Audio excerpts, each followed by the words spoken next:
자, 소외된 이웃들의 출근길을 여러분께 소개해드리는 시간인데요. 네. 자, 이 프로그램을 제작한 한가름 PD가 나와 있습니다. 안녕하십니까? 안녕하세요. 네, 오늘도 저희가 웰컴티를 먼저 준비했는데요. 먼저 웰컴티를 대접해드리고 또 편안한 분위기 속에서 이야기를 나눠보도록 하겠습니다. 네. 오늘 이제 출연하면 3회째 출연하는데 그동안 말씀을 너무 잘하셔가지고 맞아요. 진행하는 저희가 이제 긴장을 오히려 더 하고 주눅이 네. 들고 그랬었습니다. 예. 네, 오늘 본격적인 이야기를 나누기에 앞서서 먼저 축하할 일이 있다고 하더라고요.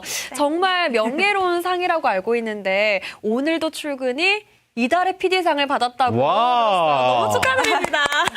예. 네, 또 수상을 하셨으니까 수상 소감 한 말씀 부탁드릴게요.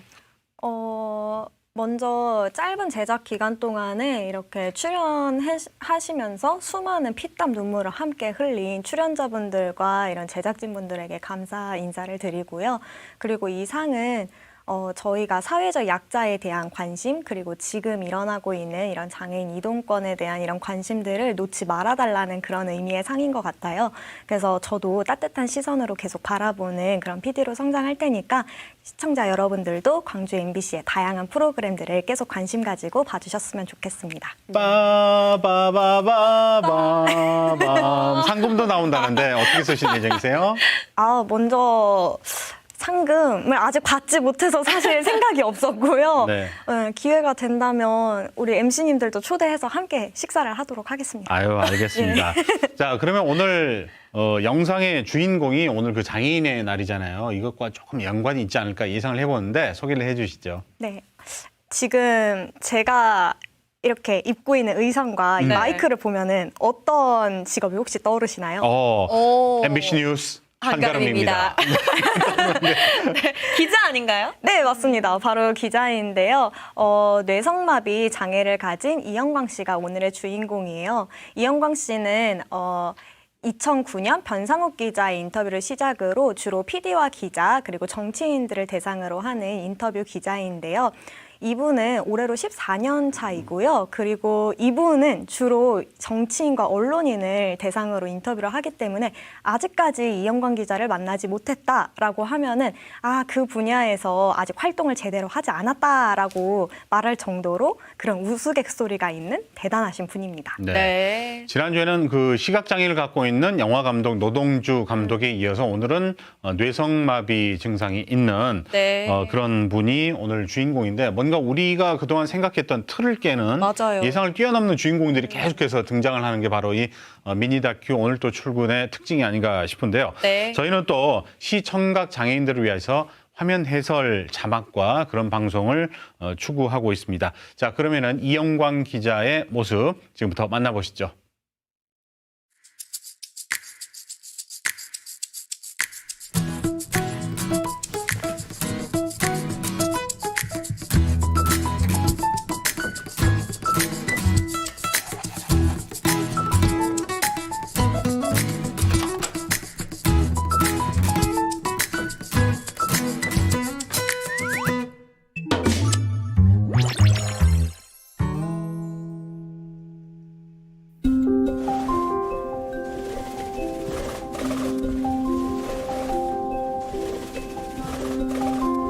벌새는 신체 구조와 물리적인 역학관계상 날아다닐 수가 없는 구조로 돼 있거든요.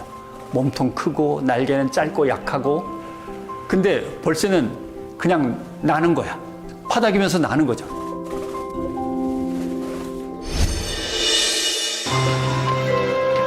서툰 걸음으로 바삐 달리는 남자가 있습니다. 급한 약속이라도 있는 것 같은데요. 네, 뇌성마비를 앓고 있는데도 취재를 다니시고 인터뷰를 하시고 기사를 쓰시는 모습을 보면서 너무 존경스럽다는 생각이 들었고요. 네. 지금까지 쓰신 기사가 1,700여 개면 정말 한결같이 꾸준히 너무 열심히 하신 것 같은데 정말 대단하다는 생각이 들었습니다.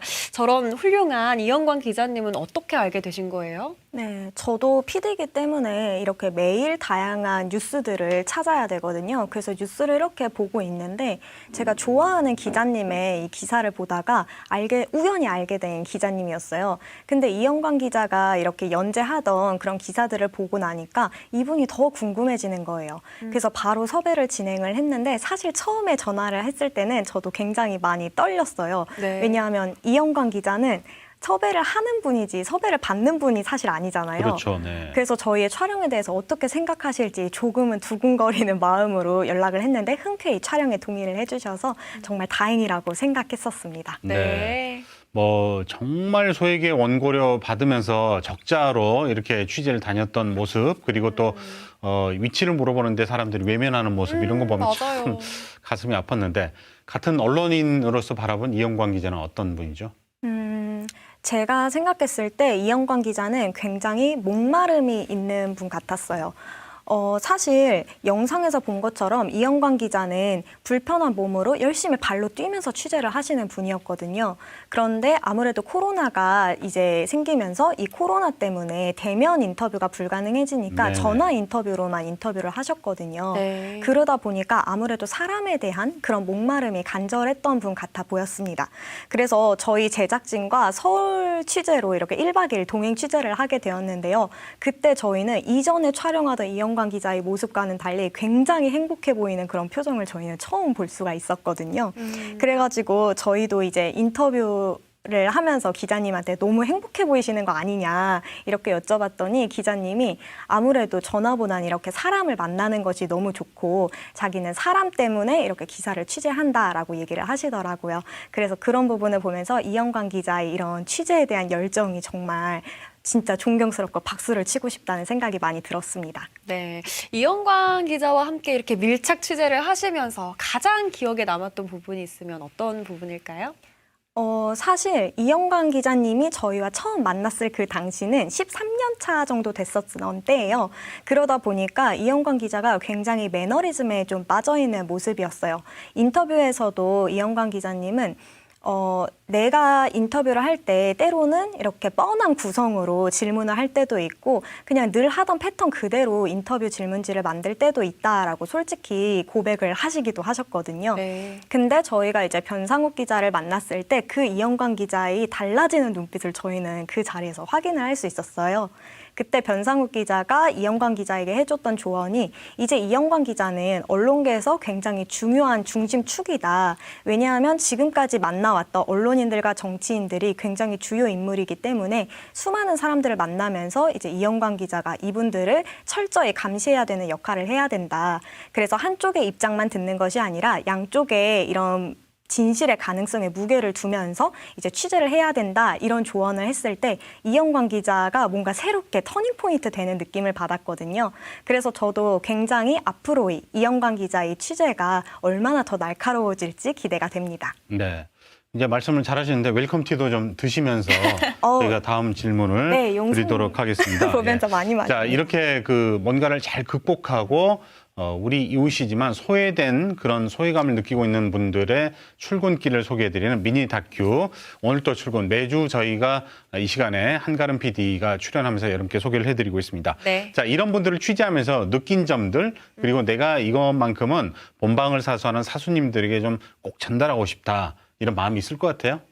네, 사실 오늘도 출근해서 제가 장애인 편을 굉장히 많이 다뤘어요. 네. 이 장애인 편에서 하고 싶었던 맥락은 딱 두 가지였던 것 같아요. 먼저 첫 번째는 장애인의 일자리에 대한 고민을 우리 사회가 같이 해볼 시점이지 않나라고 네, 생각을 네. 했었는데요.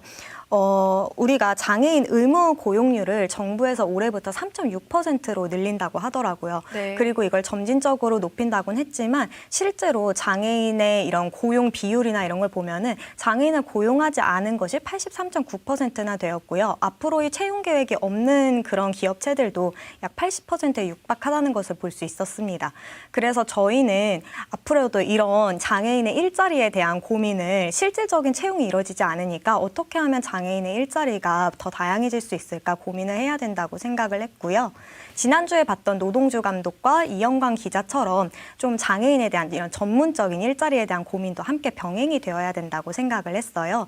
그리고 두 번째로 또 이제 생각을 해보자면 저희가 장애인의 이런 출근길에 대한 이해와 배려가 더 필요하다고 생각을 한다는 점입니다. 지금도 일부 지역에서는 우리가 출근길에 대해서 굉장히 이런 출근길 시위가 많이 이뤄지고 있는데요. 저희가 이영광 기자와 함께 촬영을 다니면서 왜 KTX만 타세요? 라고 여쭤본 적이 있어요. 그랬더니 KTX는 장애인에 대한 할인이 이뤄지지만 고속버스나 시외버스 같은 경우에는 민간 기업이 대부분 운영하는 경우가 많아서 이런 장애인의 할인이나 이런 게 굉장히 부족하다고 하더라고요. 그리고 특히 이영광 기자에겐 해당이 되지 않았지만 휠체어를 탄 장애인들 같은 경우에는 이런 저상버스가 제대로 운영되는 곳이 많이 없기 때문에 출근길이 더욱 힘들다는 것을 알 수 있었습니다. 그래서 우리 사수님들도 이런 좀 본인들의 출근을 이렇게 생각하다 보면은 네네. 장애인들의 이런 일자리와 그리고 장애인 교통약자의 이동권에 대해서 조금 더 따뜻한 시선으로 바라봐줬으면 좋겠다는 생각을 했습니다. 네. 광견비 씨 유튜브 오늘 또 출근에서는 광견비 씨 유튜브와 웨이브에서 만나볼 수가 있으니까요. 응원 댓글 많이 남겨주시고 또 그분들의 삶도 좀 더 자세하게 풀 버전으로 보실 수가 있습니다. 네. 자, 오늘 한가름 PD 나와주셔서 고맙습니다. 고맙습니다. 감사합니다.